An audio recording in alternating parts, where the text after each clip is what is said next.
Hey, welcome to part two of the problem of evil, where we will answer this objection philosophically. The argument we are using is largely based on my Source of Absolute Moral Values video series on YouTube, so we will be summarizing the main points of that. If you wish to see a point defended more extensively, then check out those videos. We are in the highlighted part of the outline. So the problem of evil objection states, how can a loving God allow evil? C.S. Lewis answers this question by basically saying that the very fact that we recognize evil as evil shows that there must be a good standard by which to measure it, and that good standard can only be God. In short, evil requires good, and good requires God. Therefore, any moral objection to God, the problem of evil included, defeats itself. For if it is successful and God is evil, then it removes its own foundation. I will be showing this argument in more detail using 3 steps. To preface, know that this accusation is really against any being that has the ultimate power to end evil, which we will call Y. At this point, Y could be anything, so long as it has the power to end evil. Y could be a rock, Y could be a glob of slime, an atom, an emotion, the Christian God, Davy Crockett, Elmo, and so on. As long as it has the power to end evil and doesn't, then it is accused. So, although the Christian God is often the target of this objection, it is not limited to him. Step 1 will show that the accusation of Y uses absolute moral values, which are moral values that cannot change. Step 2 will show that these absolute moral values need a perfect source, which we will call X. Again, we don't know at this point what X is, which is why we are calling it X. Now let's think for a second, what if Y were to equal X? What if, just theoretically speaking, what is being accused is the perfect source of the absolute moral values used to accuse it? Well, that would mean the objection defeats itself. It undermines itself like a man sitting on a tree branch and sawing it off. For the moment it is successful, and Y is guilty for allowing evil, then the moral values used to accuse Y can no longer be good, for Y is also X. That's right, you guessed it. Y is X. That is step 3. The logic is that both X and Y are God, who is singular in nature. So if X is God and Y is God, and there is only one God, then X and Y are the same thing. The objector's accusation of God presumes on his perfect character to function. I will show this in 3 steps. Step 3a is that Y is God. I will show this by both by necessity, so Y must be God, and by admission. The objector admits it. Step 3b is that X is God. I will show this by the fact that X cannot be man and by its necessary attributes. Step 3c is that God is singular. I will be answering pertinent objections throughout. The key point is that the Christian God is a type of Y, therefore the above argument applies to him. At this point, I will draw out a couple of theological implications of this argument that I hope you will find to be interesting. So step 1 is that the objector has absolute moral values, which are defined as moral values that stay the same no matter what. There is no theoretical situation where something that is absolutely right can be wrong, or where something that is absolutely wrong can be right. So whether you believe that stealing is always morally wrong, or if you believe that stealing is always morally right, you have an absolute moral value. For this argument's purposes, it doesn't matter what your moral value is, so long as one thinks it is absolute. We know that the objectors have absolute moral values. If they didn't, then what would they be using to judge God by? For example, they believe that it is wrong to see evil, have the ability to end it, and choose not to. And they believe this is absolutely wrong. If it wasn't, then there is a chance that God is innocent. The objector cannot accept this possibility, for they live like God is guilty. God's guilt, which is compared to a man observing an event from afar through binoculars, can be seen in every category of evil mentioned earlier. For moral evil, the objector thinks it is wrong for God to see the possibility of evil by creating beings that can make evil choices, have the ability to prevent that, and choose not to. For natural evil, the objector thinks it is wrong for God to see things like kids getting cancer or natural disasters, have the ability to end it, and choose not to.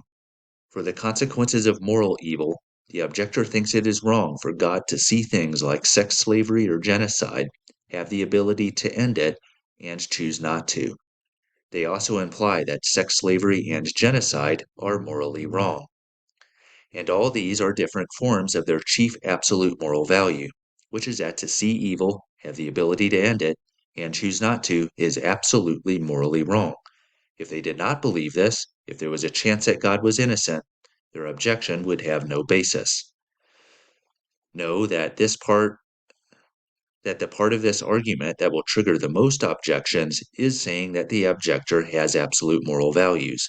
So let's answer a few of them here. One may say, but morality is variable. Different cultures have different moral values. It just depends. Like cannibalistic tribes think it is right to eat other people. So how can you say that morality is absolute? And this is besides the point. I am not saying that there actually are absolute moral values. The objector is saying it. It is implied in their objection. So the rest of my argument lies not on something I say, but on what the objector says. So it doesn't matter what other cultures think. What matters is what the objector thinks. One might say, well, my moral values aren't actually absolute. They just depend on the moment. For example, to see evil and not end it is wrong most of the time, like in 70% of the situations, but not all of the time. There might be some situations where it benefits the greater good to let evil happen. This is the remaining 30% of situations. An example is letting a child make mistakes so that, in the long run, they learn from them and don't make the mistake again. So there is a 30% chance that God is in the right for allowing evil, but that isn't as likely as a 70% chance of him being wrong. So the objector claims to be an innocent bystander, just following the evidence where it leads them. Firstly, this still uses absolute moral values. I will give two examples. Firstly, the objector thinks it is morally wrong to make an absolute truth claim. They see it as being arrogant or exclusive. In that case, it is morally right to not make absolute truth claims. So saying morality is relative, my moral values just depend on the situation, is often an absolute moral truth claim. Secondly, the objector implies that maximizing the greater good is absolutely right. In other words, how do they conclude that in 70% of situations that it is wrong to allow evil? Well, they said that if allowing evil benefits the greater good, then it is acceptable, but that only accounts for 30% of situations. So, they presuppose that maximizing the greater good is absolutely right. In 70% of situations, this looks like ending evil when you see it, but in 30% of situations, it looks like allowing evil. The absolute moral value remains the same, how it is applied varies. So there is no way out of having absolute moral values. The moment you try to deny them, there they are again. Secondly, just look at the emotion, the passion, and the vehemence with which the problem of evil objection is oftentimes stated. That should leave no doubt as to whether the objector thinks that absolute moral values exist. Thirdly, look at the objector's actions. We will see this in two ways. Firstly, do they live as if God might be innocent? In most cases, the objector, although claiming that there is only a 70% chance of God being guilty, lives as if God is guilty, not as if he only might be guilty. That is, they don't abstain from church only 70% of the time, or pray in 30% of situations, and they have no interest in changing that. One's actions show that the case has been decided with finality. They speak as an agnostic, but live as an atheist. In such a case, saying one is unsure is only a way to avoid saying what is truly believed. Secondly, if you look at the areas of the objector's life that don't relate to religion, you will very often see that there is an agenda of absolute moral values being advanced behind the facade of subjectivity. That is, Saying that morality is up to you and me is most often a way to disguise an agenda of absolute inclusivism and tolerance, which by definition excludes ideas like biblical Christianity. So, those who say morality is subjective most often do not live that way. One might say, well, my moral values are just absolute in scope, but not in time. This means that to allow evil is absolutely wrong right now, but that could change in the future. But this is moral relativism. A moral value that can change is relative, not absolute. If it is relative, then God might be guilty when the objector starts the objection, but he is innocent by the time they finish. And as always, this contradicts the objector's actions. A close variation of this is saying, well, I think my moral values could change, so they are relative, but I don't see that happening anytime soon. So for our purposes, God is guilty. And this is a variation of the previous objection. On what basis do they know that our moral values won't change anytime soon? It is almost always on the authority of maximizing the greater good, which is deemed absolute. Add to this the other problems associated with our second objection. Of course, the objector could completely deny any moral value whatsoever and do whatever pleases them, like nihilism, but look for the absolute moral value. I almost guarantee that they would first have to morally justify that course of action to themselves, in which case they are still acting according to a moral value. So there's no getting around absolute moral values. And with nihilism specifically, they claim that there is no purpose in life, but that would mean that there is also no purpose in being a nihilist, in which case, why do it? The moment nihilism is defended, one presumes that there is a purpose in being a nihilist. It's like saying, I can't speak English. Therefore, the problem of evil objection implies absolute moral values, and any attempt to say otherwise both uses absolute moral values to function and most likely contradicts the objector's actions. So anyone who raises this objection has absolute moral values, which according to step 2, need a source. For the purposes of this argument, most people who make the objection, how can a loving God allow evil, would readily admit that their moral values have a source. Whether that source be God, mankind, evolution, your parents, yourself, or something else, almost everyone says they get their moral values from somewhere. For example, the people who tend to ask this question the most vehemently believe that their moral values came from evolution or from mankind. So, for our intents and purposes, I do not need to prove that our moral values have a source if people already believe that. Nevertheless, we will prove it anyways. Premise 1 states that if a behavior has a pattern, then that behavior has a source. For example, if I am looking at the design on the ceiling in this picture, I see that certain elements of it are repeated in a predictable manner. A pattern exists. And we say that there is a source of that pattern, which is an artist.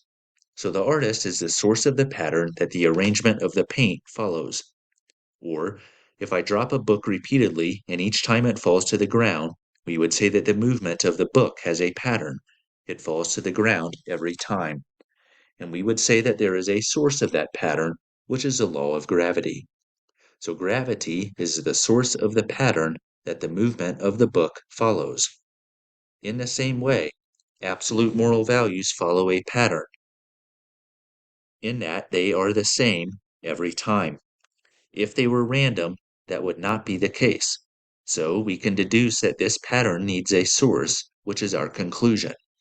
And unlike the movement of the book or the repeating numbers, we don't know the exact source of that pattern at this point in time. Therefore, we will call it x, named after the variable in math equations. So we know that x is a source of absolute moral values, but I said in step 2 that it is also perfect, morally speaking. How do we know that? Well, let's deduce a few things about x. Firstly, x is timeless. We know this from the timeless nature of the moral values it produces. Some may object to this, saying, for example, that our moral values were produced by society. In this case, they were formed at a certain time and are therefore not timeless. But this is not the same as saying that one's moral values are not absolute, which I addressed earlier. This is the same as saying that one's moral values are not absolute, which was addressed earlier. So you can refer to that. And in about 5 slides, I will give 5 reasons for why man, which makes up society, cannot be X. So, if absolute moral values are timeless, then X is timeless too. That is, if X dwelled within time, then it would have sourced the moral values at a certain time. This means there would have been a time before they were sourced where they did not yet exist. But that cannot be the case, for absolute moral values are right all the time. Therefore, timeless moral values need a timeless source. And if X is timeless, then it is also absolute, meaning it cannot change. This is because X does not experience time. There is no time for it to change in. What X was, X is, and X will always be, for all times are the same to it. And if X is absolute, then that means it is rational, meaning it can make no contradiction. That is, if X contradicted itself, then it would no longer be absolute. Next, we know that the moral values of X come from its character. How do we know this? Well, there are 2 options for how X is a source of our moral values. Either X is a source of moral values by creating them, or X is a source by not creating them. That is premise 1. So X could have created them, meaning arbitrarily make them up one day. This cannot be the case, for such moral values would not be absolute. Therefore, premise 2 is that X did not create absolute moral values. Therefore, premise 3 states that X is a source of absolute moral values by not creating them. And a key point is that the only way for X to be the source of absolute moral values without creating them is if they come from its character. To illustrate this, let's say that I am warming my hands over a fire, and I put my hands a little too close to the flames and they get burned. So we would say that the fire is the source of my burn. There are 2 ways that the fire could be the source. The first way is that it could have arbitrarily created my burn. That is, when this fire saw my hands in its flames, it then sat there for 5 seconds deciding if it was going to burn me. The second option is that the fire burns me because that is what fires do. It is in their character to burn. So we could say that the only way for the fire to be the source of the burn without creating it is if the burn comes from who the fire is. In the same way, the only way for X to be the source of our moral values without creating them is if they come from who X is, that is, its character. So how does this lead to X being morally perfect? We know our moral values come from X's character. That character must reflect the moral values it forms the basis for, or X would be irrational. So X is good. And its character cannot change, because X is absolute. Therefore, X is good all the time. Absolute moral values need an absolute source.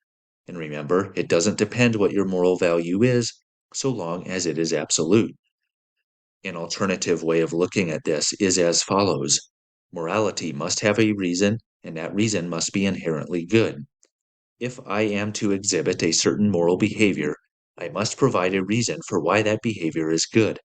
That is, you can't just say, stealing is wrong, and let your word be the final say. If you could do that, I could just as easily say, stealing is morally right, and my word would be the final say.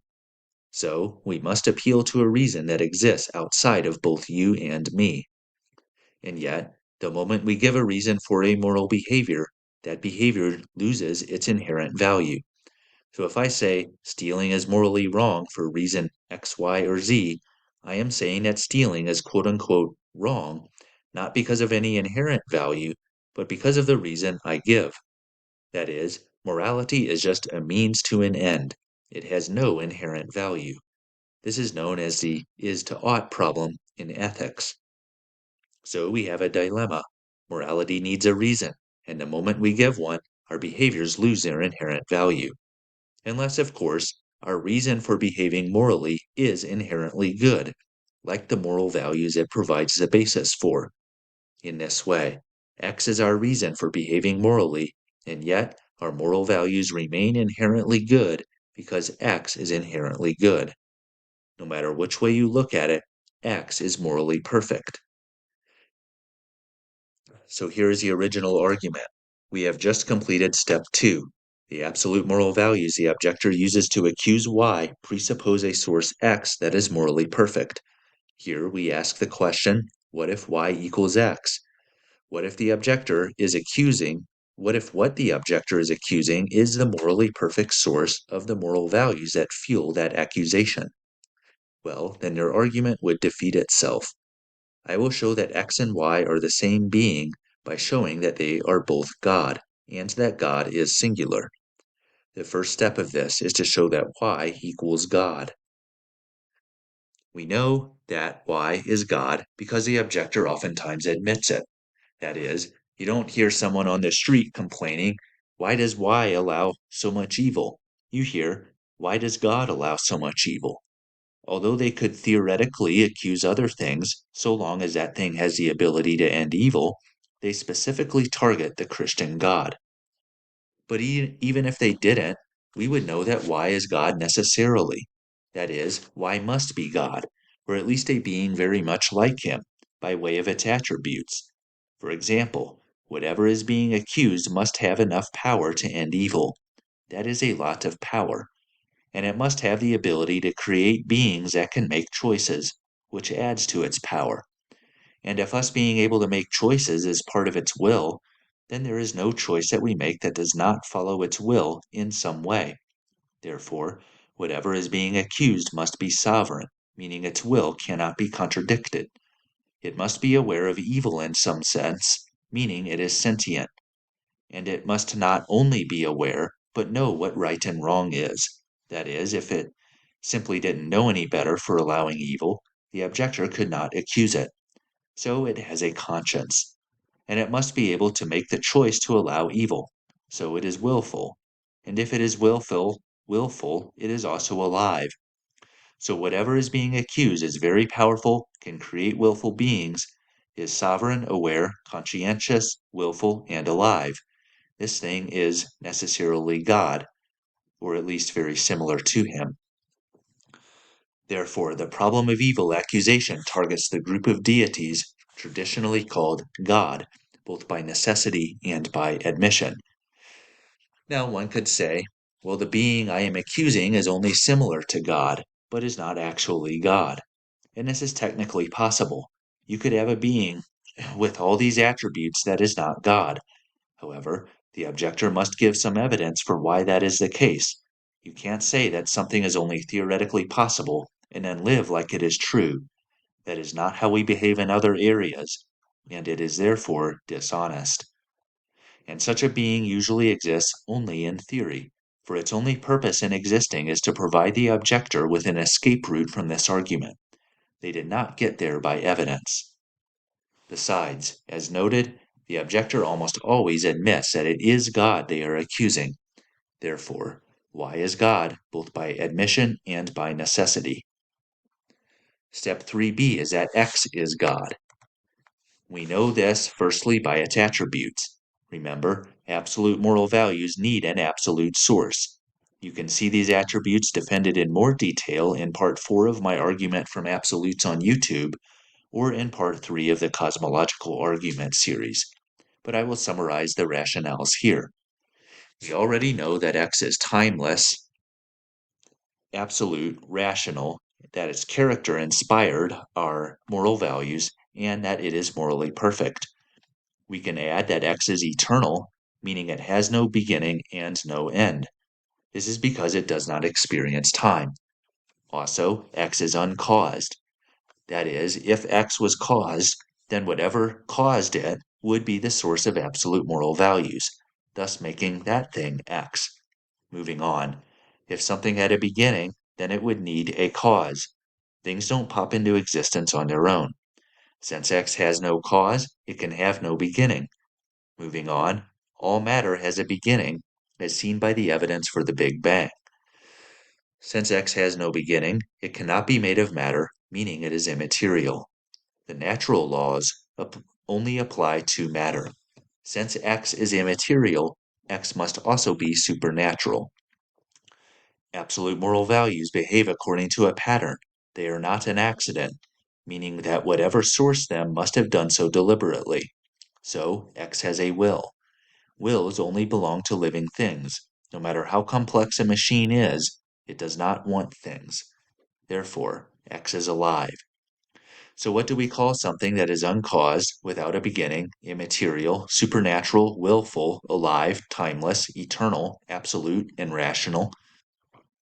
This sounds very similar to God, capital G God, because only capital G God has these attributes. Some say that we got our moral values from man, but man is disqualified from being X because he lacks these attributes. Man is caused, that is, he does not exist independently. He cannot be the ultimate source of anything, morality included. Man also has a beginning, ranging from 6,000 to 2 million years ago, depending on who you ask. He is also made of matter, at least according to the objector, and is therefore bound by the natural laws. Man is bound by time, therefore he must have created his morals within time, meaning they cannot be absolute. On the same note, man is not eternal, and he is most certainly not absolute or rational. Man is subject to change. This is seen in man's character, which is not morally perfect like X's needs to be.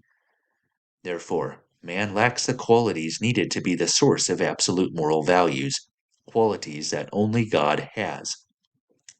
Of course, one could say, I just get my moral values from a being that is like God, one that has all these attributes, but isn't actually God. As before, evidence must be given for such a claim. The mere possibility of such a being existing does not carry the same weight as evidence.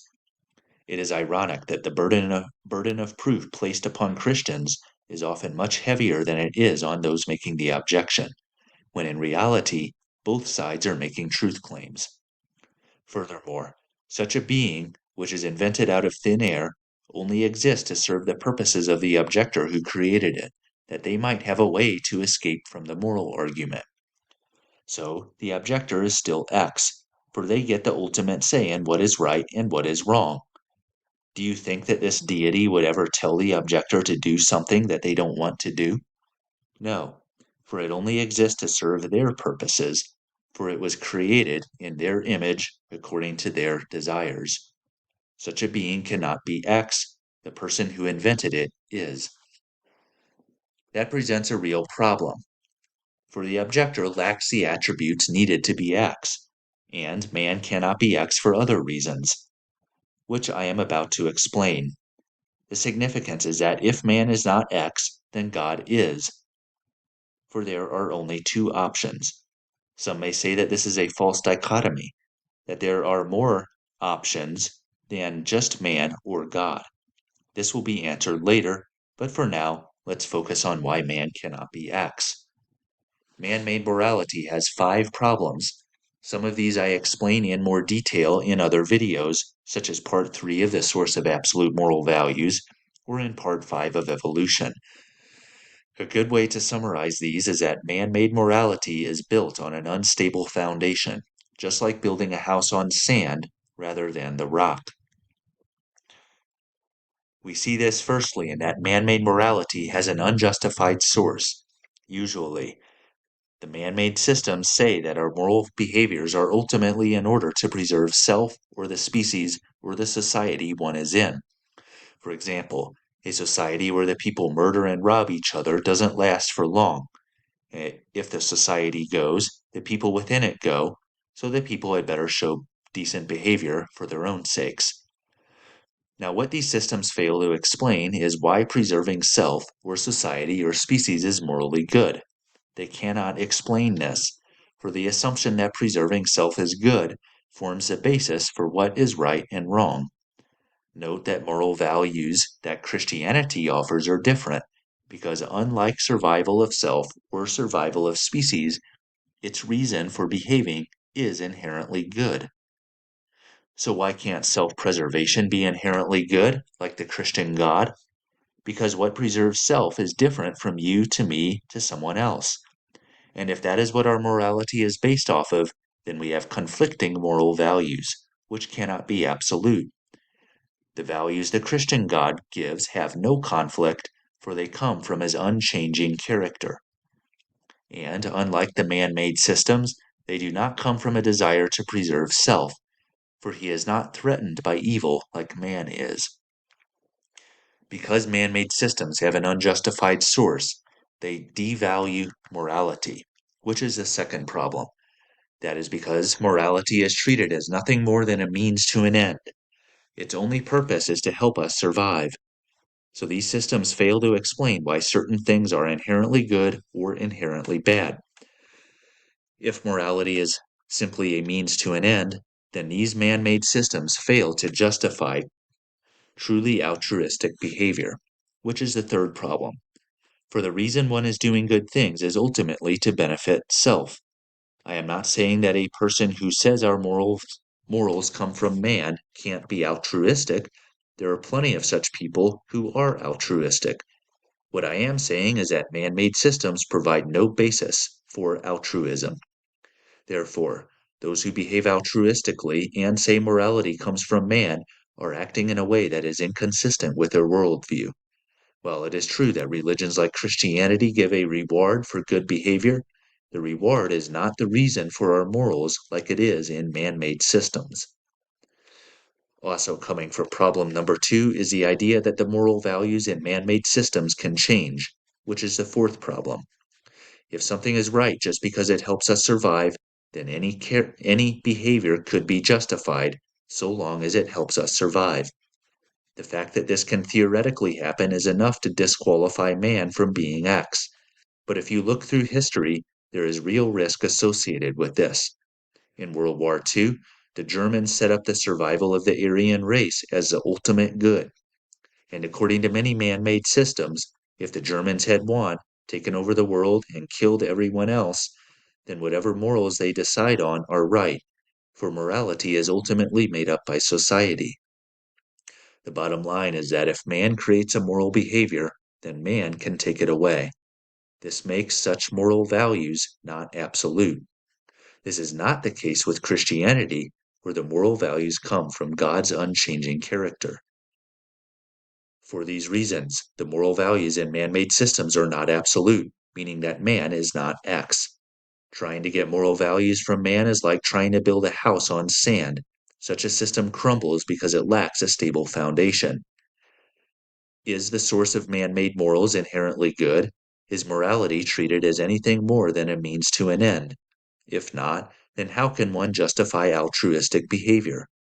And what is to keep the moral values from changing? Therefore, the absolute moral values that the objector implies can't come from man. Of course, one might say, I don't have absolute moral values, but remember, if the objector doesn't think those exist, then they have nothing to accuse God with. Adding to this is the conflict of interest man has in making his own morality. Do you think that such a system of morality would ever condemn man? Of course not, for man is the one building it. No defendant being tried for robbery would get to make the rules that define whether robbery is right or wrong, for they have a conflict of interest. They would inevitably lower the standard of morality so they come off easy. And the same is true of man made systems. Standards like the Bible, which say that true religion must come from within, are replaced with a standard that, for the most part, says, don't rape, pillage, and steal from each other and you'll be fine. And do that only for the purposes of self preservation. Jesus compared this behavior to whitewashed tombs. It has the appearance of true love, but on the inside it is full of selfishness. It asks the question, what can I gain from this? Is it a coincidence that standards like those laid out in the Bible are suppressed and replaced with ones that are much easier to follow? No, I think not, for man almost always tries to justify his behavior, no matter how wicked it is. So man has a conflict of interest in making his own standards. One might say, why then is God any different? Doesn't he have a conflict of interest? Won't he ultimately invent morals that benefit him?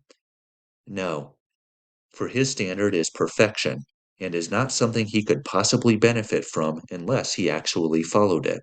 Otherwise, he would condemn himself. So, man made morals lack a stable foundation and have a conflict of interest. What are the implications of this? Well, when it comes to morality, there are only two options. Either man is X or God is X. Either we get moral values from God or they come from man. There's no third option. So if man can't be X, then God is. Some say that merely pointing to man's insufficiency isn't enough to show that God is the source of our moral values. But if there are only two options, then it is enough. For example, some say that we get our moral values from nature, meaning that they are determined genetically. So it is in our genes. It is our genes that make us inclined to behave certain ways. For example, one might have a gene that increases their empathic abilities, which allows them to empathize with others more. But man must ultimately decide which of those genetically influenced morals are right and which are wrong. So as long as man gets the final say, he is attempting to be X. Or some say that X does not exist. In other words, moral values need no explanation, they justify themselves. But at some point, the person saying that must decide which of those moral values are worth following and which are not. As long as the ultimate say belongs to man, man is attempting to be X. The bottom line is that either man makes up his own morals or something else does. And the only other, something else, that has been proposed so far is God. By God, I mean capital G God, meaning the God of Abrahamic religions. I do not mean the polytheistic deities of religions like Hinduism. I am no expert in world religions, but from what I have seen, the deities in these religions are generally not authoritative enough to prevent man from being X. Despite having a God, man still gets the say. The only religions I know of where man's authority and morality is completely driven out are the monotheistic ones, like Christianity, Islam, and Judaism. As always, one may object, saying, but I get my moral values from a being that is not man and that isn't God either. This is the false dichotomy objection alluded to earlier. And again, this is theoretically possible, but one needs to provide evidence. And since such a being exists only to serve the purposes of the objector, isn't it really the objector that is trying to be X? In which case, X is a man. So in this respect, morality is simple. Either man is the source or God is. So here we are in the outline, having just shown that both Y, the being that is being accused, and X, the source of the moral values used to accuse it, are God. Y is God by admission, X is God because it cannot be man, and both are God by necessity. The last step is to show that God is singular, meaning there is not more than one God. That way, we know that X and Y are the same being. This diffuses the potential objection that says X and Y are two separate gods. That way, what is being accused is one God, and what is the source of our moral values is a different God, and the objection does not necessarily defeat itself. But we know that there is only one God because of tradition. Traditionally, singularity has been attributed to God. Through history, for whatever reasons, the theistic God is thought to be one in nature. So to oppose this requires that the objector give evidence for why everyone should change the way they think. I doubt they have done this, as they are merely trying to find a theoretical loophole in this argument. Note that if the situation were reversed, if a Christian came into a university that was traditionally secular and started preaching, they would almost certainly demand that the Christian give evidence for their belief. Secondly, and more importantly, more than one God cannot exist because of its attributes. For example, the traditional God is infinitely powerful. Remember how one of our attributes is that God is sovereign, and it is impossible for more than one infinitely powerful being to exist. This is intuitive. If infinite power is power that has no limit, then you can't have two infinitely powerful beings. I showed this in detail in my Argument from Absolutes video series, so if you want to see that in more detail, feel free to watch that. What is more, the objector often admits that God is singular. They often have a specific God in mind that they are accusing, namely the Christian God. So you probably won't even have to prove this. Therefore, since x and y are both God, and since there is only one God, x and y are the same being. So how does this relate to the problem of evil? Well, the objector accuses whatever has the ultimate power to end evil, which we call y, of evil, for it has the ability to end evil and chooses not to. Implied in their objection are absolute moral values, namely that to see evil and refuse to end it is evil, and this is played out in every category of evil. We also know that these moral values need a source X with morally perfect character. We then ask the question, what if X equals Y? What if what was being accused was the perfect source of the moral values used to accuse it? If so, then the objection defeats itself, for it presupposes the righteous character of what is being accused, and X does equal Y. I showed this in 3 steps. X is God, Y is God, and God is singular. If X and Y are God and there is only one God, then X and Y are the same being. I showed that X is God by not being man, that Y is God by admission, and that both X and Y are God by necessity. Therefore, any objection to God undermines itself, for the very God that is being accused is the source of the moral values used to accuse it. It is impossible to morally argue against a morally perfect God. That is, the second the objector tries to argue against God, they are presuming his perfect moral character to make their moral values absolute. If the objector wins and God is evil, then their argument is no longer morally right, for it was God's righteous character that made it right. For example, let's say someone is angry at God because he allowed their father to die of bone cancer in excruciating pain. This is a real case, by the way. This objection is really against any being that has the ultimate power to end evil and chooses not to, which we call Y. We know that the accusation of Y implies absolute moral values, namely that it is morally wrong to see someone dying of bone cancer and to do nothing. These moral values need a source X that must be morally perfect, or the moral values would not be absolute. We know that X and Y are the same being, namely God. Y is God because the objector admits it. They ask, how can God let my father die? It also is God by necessity. X is God because it cannot be man and by necessity. And we know that God is singular, so X and Y are the same being. Therefore, what the objector accuses is the source of the moral values used to accuse it. God must be right, or their argument would lose its basis. It is therefore impossible to morally argue against a morally perfect God. A key point is that this argument critiques the problem of evil objection from within. I am judging it by its own words, not mine. Therefore, I am not saying the following. I am not saying that God exists, only that the objector must think he exists for their moral values to have any basis. You are merely showing the objector what is the logical outcome of what they already believe. I am not saying which God is X and Y. It doesn't matter. What the objector accuses, Y, is necessarily the source of the moral values used to accuse it. And that source, for it to be the source, must be morally perfect. So the objector might say, well, obviously your God can't be X if he allows evil, or because he killed a bunch of people in the Old Testament. But I never claimed which God is X and Y.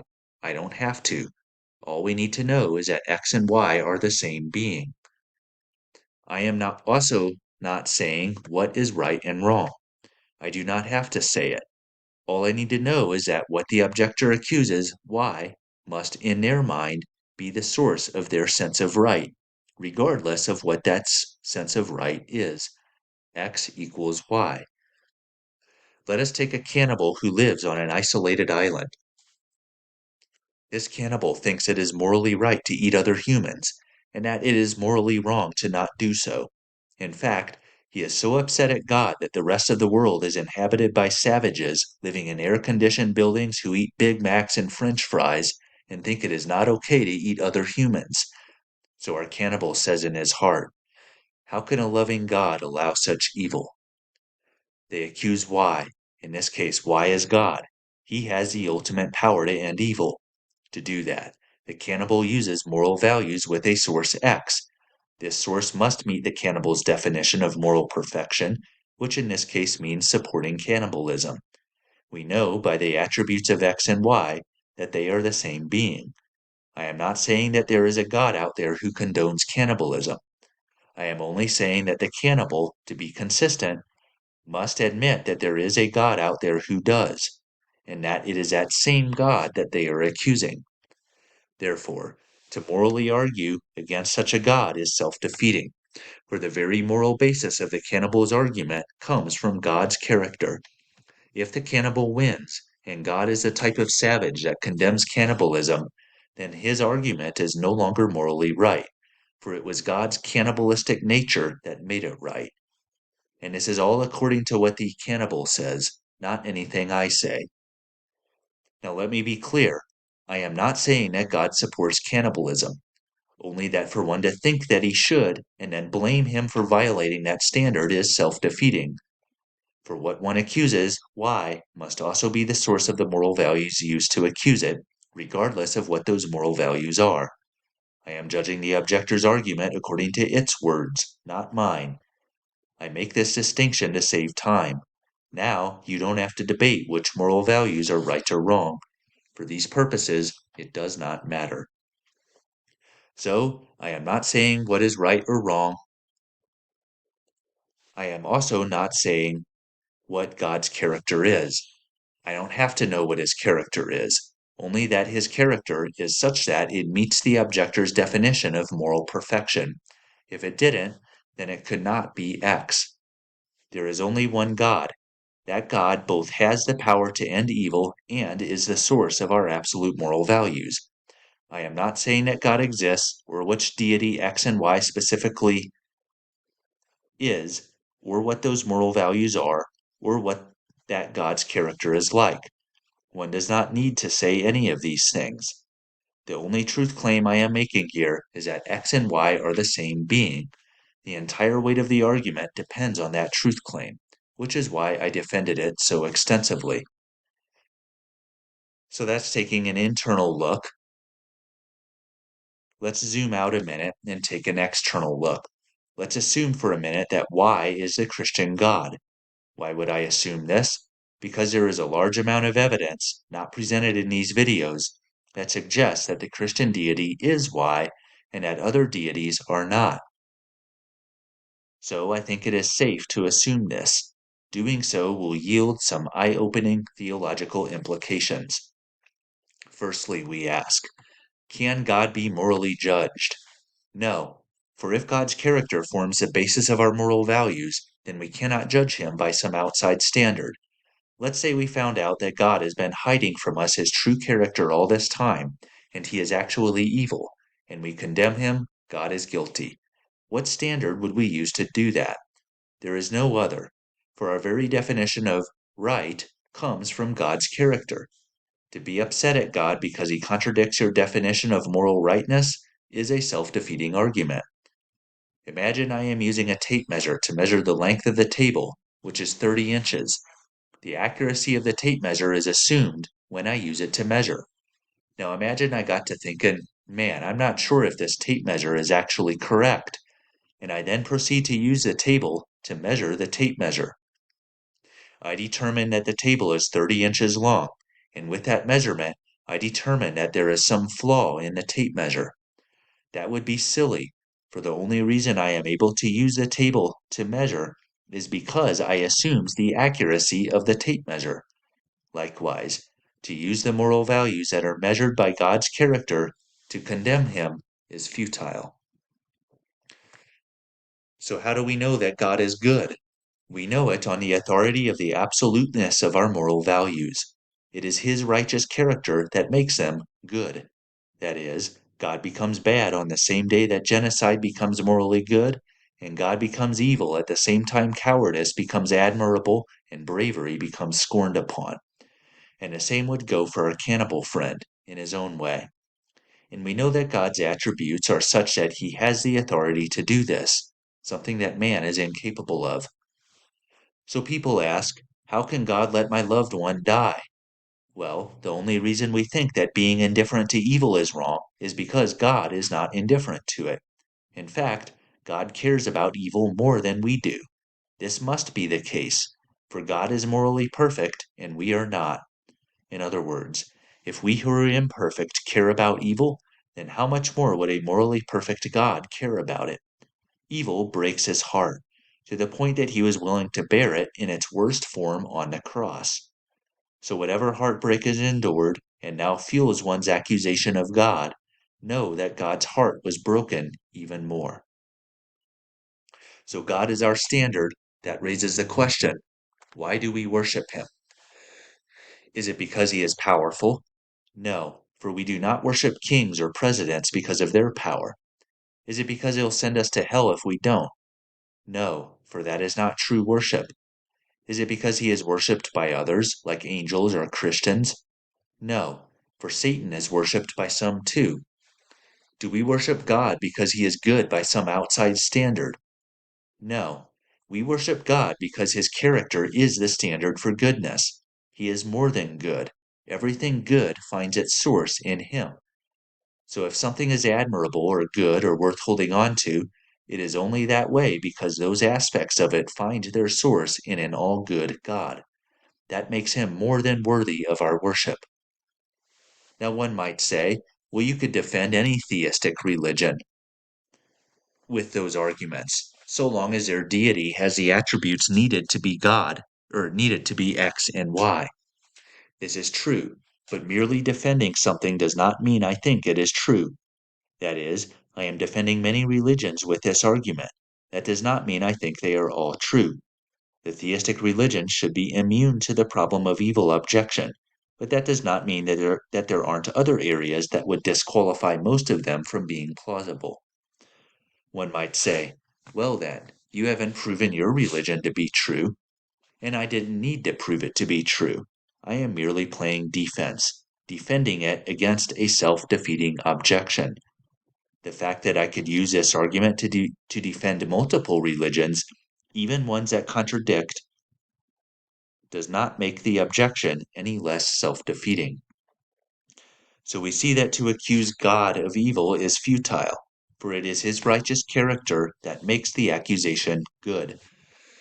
Therefore, what Paul says in Acts 17, verses 27 through 28 is true.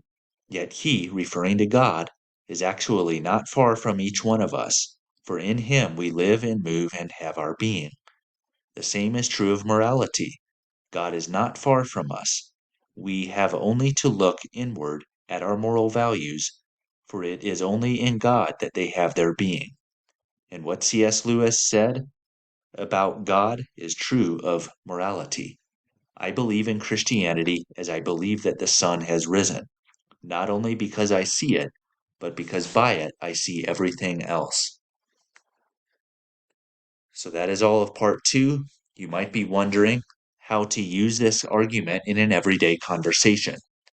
Know that most of it is probably unnecessary, just showing that the objector is using absolute moral values and saying that they need an absolute source that can't be man should be more than what most objectors have thought through.